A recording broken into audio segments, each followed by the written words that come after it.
परमात्मा की इस सुंदर सृष्टि को जब देखते हैं तो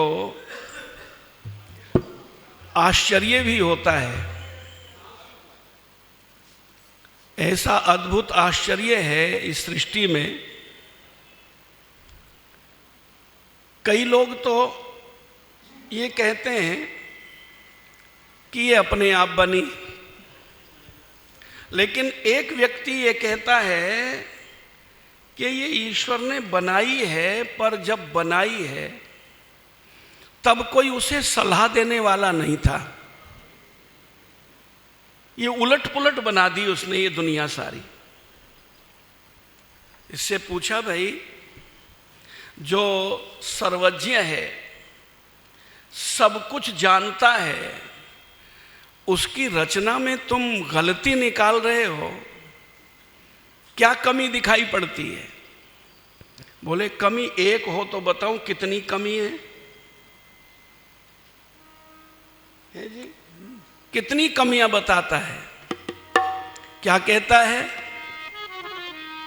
कि दुनिया बनाने वाले ये दुनिया बनाई, रचना समझ में मेरे न आई।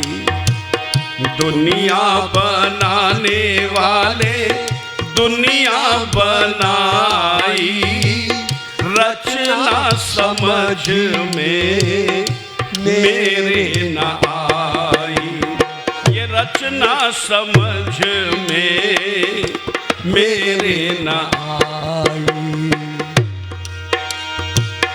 गन्ने में फल भी लगाया तो होता, गन्ने में फल भी लगाया तो होता, चंदन में क्यों ना कलियां हैं खिलाई।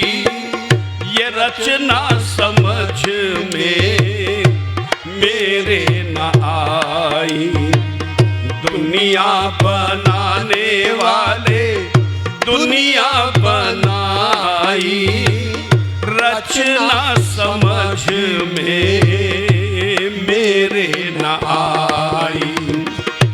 रचना समझ में मेरे न आई। निर्जन वन में फूल खिलाए, निर्जन वन में फूल खिलाए, सोने में क्यों ना सुगंध समाई। ये रचना समझ में मेरे न आई। दुनिया बनाने वाले दुनिया बनाई, रचना समझ में मेरे न आई। रचना समझ में मेरे न आई। काबुल में किसमिस, ब्रज में है टैटी। काबुल में किसमिस, ब्रज में है टैटी। पशुओं के कैसे कस्तूरी जमाई। ये रचना समझ में मेरे न आई। दुनिया बनाने वाले दुनिया बनाई, ये रचना समझ में मेरे न आई। रचना समझ में मेरे न आई।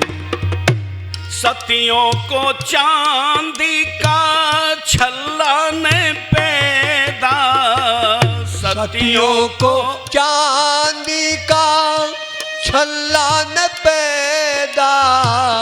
हीरों की माला क्यों न वेश्या को भाई।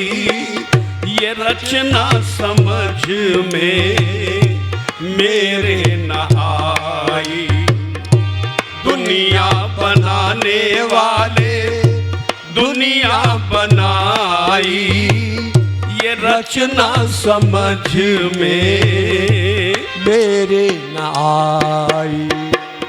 कहे क्या ठाकुर कोई और होता, कहे क्या ठाकुर कोई और होता, उसको मूर्ख बताती ये सारी खुदाई।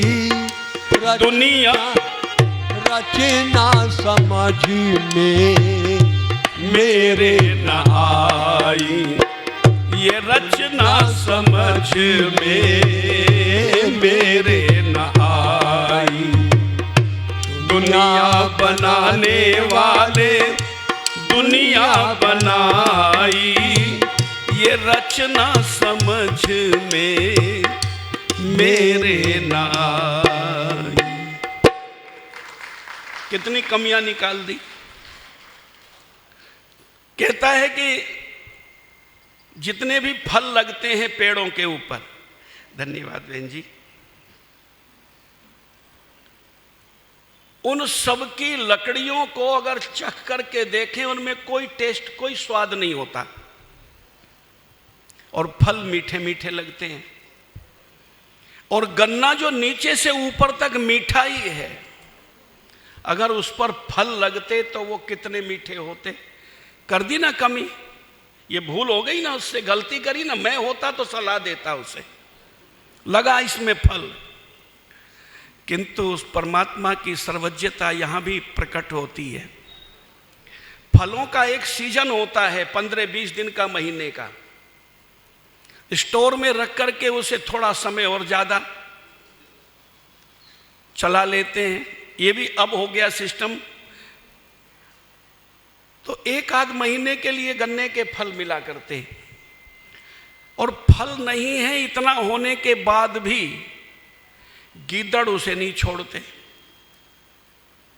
चींटियां उस पर चढ़ी रहती हैं। आदमी है वो इसको नहीं छोड़ता, गन्ना देखता है। हमने देखा ट्रेन रुक जाती है, गन्ने के खेत में से लोग गन्ने तोड़ तोड़ करके ले आते हैं जी। चूहा खा जाता है, तो बंदर भी। और फलों का क्या हाल होता। अच्छा, सब फल हाथ नहीं लगते, कुछ को कौवे खा जाते और पक्षी खा जाते, जंगली जानवर खा जाते। परमात्मा ने ऐसी व्यवस्था की है, उसमें ऐसा रस भरा है, और ऐसा परमात्मा ने ज्ञान भी दे दिया मनुष्य को। ये वेद जो है, ये परमात्मा ने इस सृष्टि का कैसे उपयोग करे, ये ज्ञान विज्ञान इसमें भरा है। कि इसको कोल्हू में पेलो, रस निकालो, अग्नि पर चढ़ाओ, गुड़ बना लो, सालों साल चलेगा। चीनी बना लो, सालों साल चलेगी, सुरक्षित रहेगी, सब मिलेगी तुम्हें। ये तो त्रुटि नहीं है परमात्मा की। बोले चलो ये मान ली बात, पर जितने फूल हैं उन सब की टहनी, उन सब के पौधे को देखो, कोई सुगंध नहीं। फूल सुगंधित होता है, और चंदन की लकड़ी घिसो यहां, सुगंध फैल जाती है सारे में। जिसकी लकड़ी सुगंधित है उसके फूल कितने सुगंधित होते, नहीं लगाए। अच्छा, एक बात सुनी है कि चंदन विष व्यापत नहीं लपटे रहत भुजंग। भुजंग लपटे रहते हैं चंदन पर, उसकी शीतलता को पाने के लिए। आदमी का स्वभाव है कि फूल को जहां भी खिला हुआ देखता है उसे तोड़ने जाता है। गुलाब का हो, गेंदे का हो, चमेली का हो, मोगरा का हो, रात की रानी, इन सब फूलों को तोड़ करके सूंघता है। ये चंदन के फूलों को छोड़ता क्या? चंदन के फूलों के पास जाता तो सांप डस लेते। इसी की व्यवस्था की है परमात्मा ने, सुरक्षा की है। बोले चलो ये भी मान ली। सोना 50,000 रुपए का 10 ग्राम, जरा सी सुगंध और बना देता, उसमें क्या बिगड़ जाता। तो विद्वान कहते हैं कि परमात्मा ने यह भी अच्छा किया कि इसमें सुगंध नहीं बनाई। इससे दो बड़ी भारी हानियां हो जाती। सोना खरा है या खोटा है उसे आग में डाल करके देखा जाता है, और अग्नि का यह स्वभाव है कि मिलावट को अलग कर देती है, तो उसमें से सुगंध निकल जाया करती, गंध रहित सोना रह जाता, तो सुगंधित सोने की कीमत ज्यादा होती और गंध रहित सोने को कोई पूछता भी नहीं। एक तो ये दिक्कत आती। दूसरी दिक्कत ये आती कि सोना बहुत कीमती है, इसे लूटने के लिए चोर डाकू आते हैं, कनपटी पर रखते हैं राइफल या रिवॉल्वर, जो भी कुछ उनके पास अस्त्र होता है, और पूछते बता कहाँ है। अब 2-4 जगह रखा हुआ है अलग अलग करके, 1-2 जगह का बता दिया, 1-2 जगह का बच जाता है, और अगर सुगंध होती तो उन्हें पूछने की भी जरूरत नहीं पड़ती, सूंघते सूंघते वहीं पहुंच जाते, सारे सोने को ले जाया करते। ये सारी दुनिया परमात्मा ने बड़ी महत्वपूर्ण बनाई और इस मनुष्य के लिए बनाई, इसका हित है इसमें। सब रचनाओं में परमात्मा ने इस मनुष्य का हित किया है, तो कोई कमी इसमें निकालता रहे उसकी भूल है। उस परमात्मा का धन्यवाद करें कि सब कुछ हमें बना करके दे दिया।